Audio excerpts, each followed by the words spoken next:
We're asking support from our Shaykh to send us something that is going to be useful for us. This is a sohbet. This is not a academic or religious scholastic gathering. I did not go reading, taking notes, and to give it to people. We are here connecting our hearts to each other and connecting our hearts to our Shaykh. When the hearts are connected, when you come here empty, when that wood is really very dry, then a little spark, that wood is going to catch fire. If you're really thirsty, just a little drop is going to quench all your thirst. So we have to be thirsty, waiting for what our Shaykh is going to send to us. This is the meaning of a sohbet. This is the meaning of a religious, spiritual gathering and association. The sohbet, the association that made those ones who were burying their children alive in the hot sands to become Sahabi. We are following in their footsteps. Insha'Allah, not in the wrong ways, in the good things. And we are saying to our Lord, Allah subhanahu wa ta'ala, thank you, Ya Rabbi. Thank you. We are not complaining to our Lord. The believer should not complain. The believer must not complain. The Mureed, forbidden for them to complain. More you're complaining, more heavy burdens are going to come to you.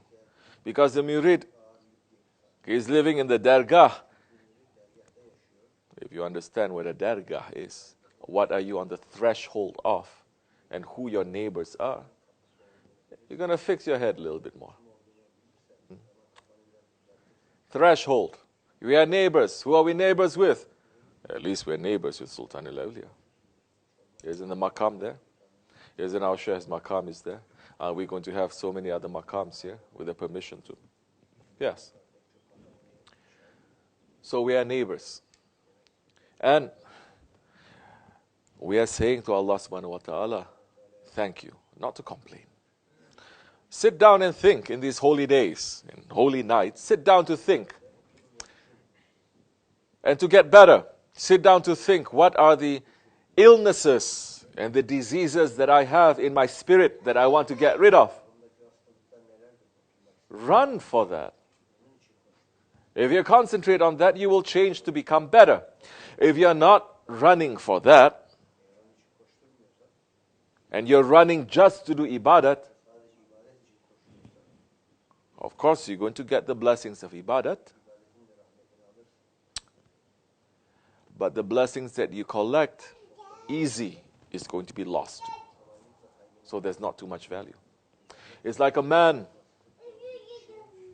is collecting gold and is collecting and collecting and collecting all those treasures and is building a strong security system in the front and also in the back and in the top so that no enemy can get in.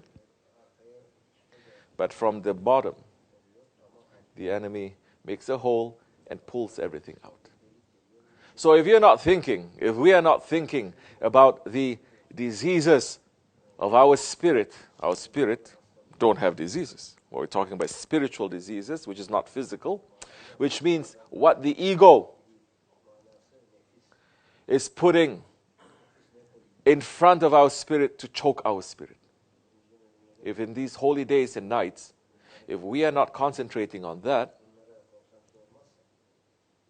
then in the other days of the year, it'll be very difficult for us. Because in these days, comes with so much blessings, comes with so much angelic power, comes with so much looks of the holy ones, of prophets and the saints.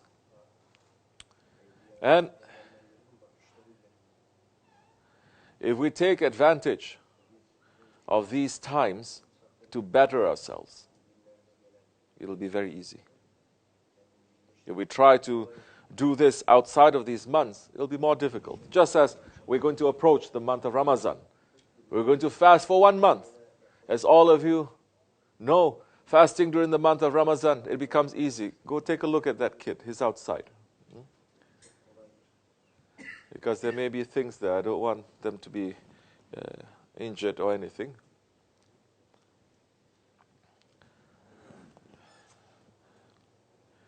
You can fast in the month of Ramadan easily because the power comes in that month. Try to fast that month, whole month, in other months. Can you do it? No. It's completely different now. So take advantage of these months and these nights to make ourselves to become better. Yes, we should run to make ibadat. People are asking me, what are the special ibadats to make? I can give you a whole list. I can give you a whole book that you're going to be sunk in it. But if we are not taking care to remove the veils that is choking our ego, to remove the veils that is separating us from Allah, if we are not getting rid of our bad characteristics in these months, then all those blessings is just going to be lost. It's just going to hemorrhage. People are just going to come to steal it, and we're going to be lost with nothing. We're going to be ending up with nothing. So, for this, you need reminders. We need reminders. We need reminders first. In these months, we need reminders to say we have to thank our Lord. We should not complain. If you want to complain, what are you going to complain about? What are you going to complain about? Good. So you're listening to the khutbah, mashallah. You're going to follow the sunnah of the Rasulullah alayhi wasallam. You want to complain? Don't complain about others. Don't complain about your wives or your husband or your children or your boss or your grandfather. You're going to complain about yourself. You're going to sit down and you're going to complain about yourself because that's exactly what Holy Prophet ﷺ did. And he did nothing for his own ego. He's not like us.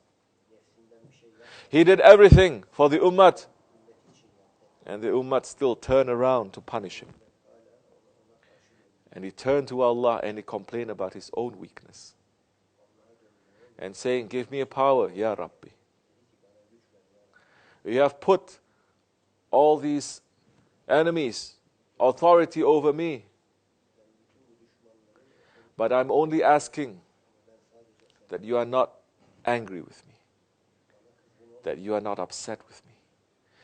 If I know you're not upset with me, everything is good and everything is blessed.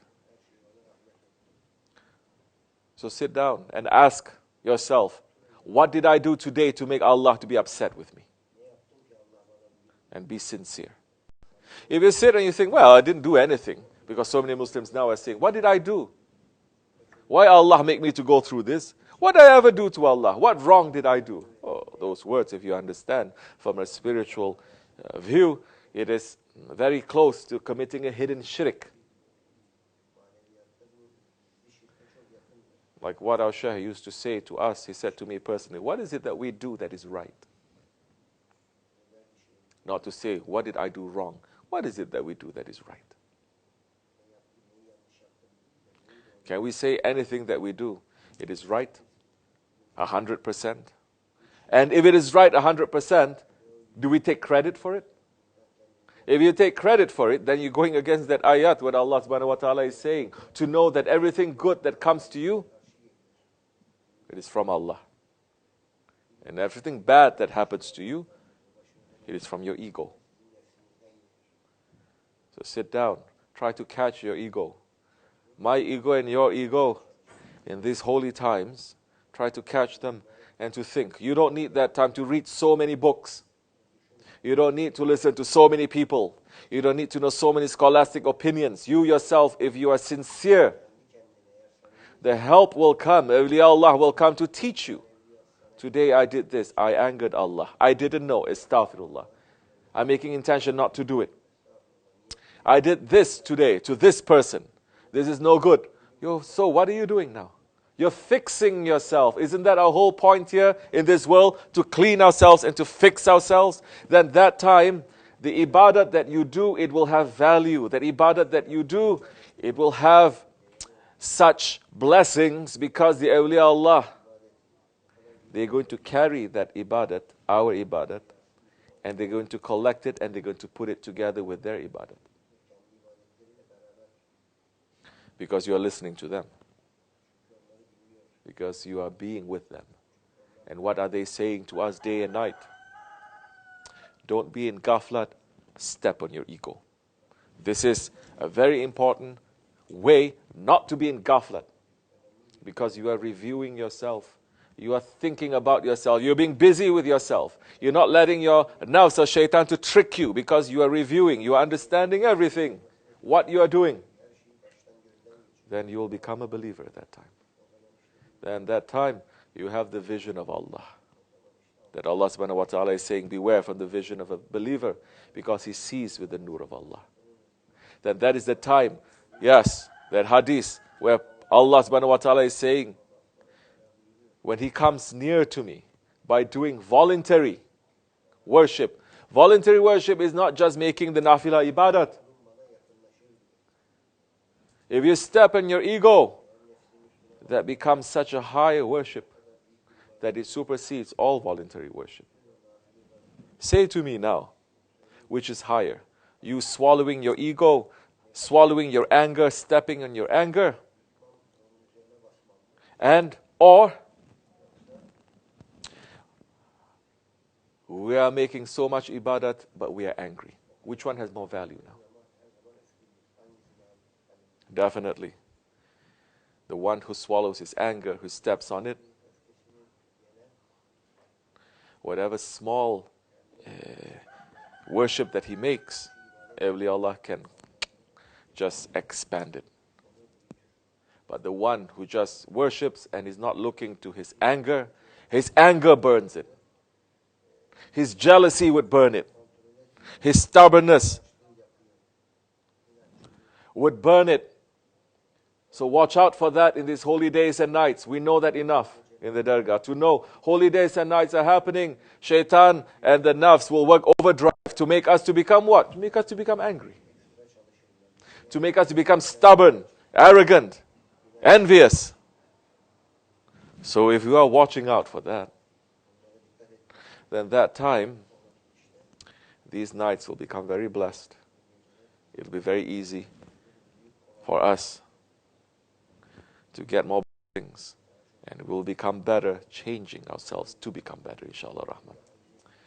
So we should complain to Allah subhanahu wa ta'ala about ourselves and our own weakness, and say, help me, Ya Rabbi, help me for me to step on the greatest enemy, and that enemy that is inside of us, against to our ego. May Allah forgive me and bless you for the sake of the Prophet ﷺ. Al-Fatiha. Amin. Assalamu alaikum wa rahmatullahi wa barakatuh.